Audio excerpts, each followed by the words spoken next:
এই জুলাই সনদকে অস্বীকার করা হচ্ছে। কারণ আমরা কিন্তু স্বৈরাচারকে হটিয়েছি, আমরা আরেকটা স্বৈরাচারের জন্ম দিতে চাই না।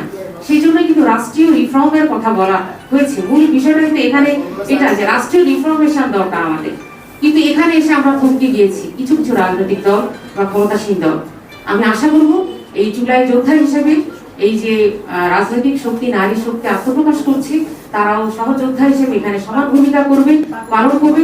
তারা শুধু নারীদের বিষয়ে কথা বলবে না, তারা নারীদের অধিকার মর্যাদায় যেমন সোচ্চার হবে, তেমনি দেশের স্বাধীনতা, সার্বভৌমত্ব এবং দেশের স্বার্থে, জনমানুষের স্বার্থে তারা কথা বলবে।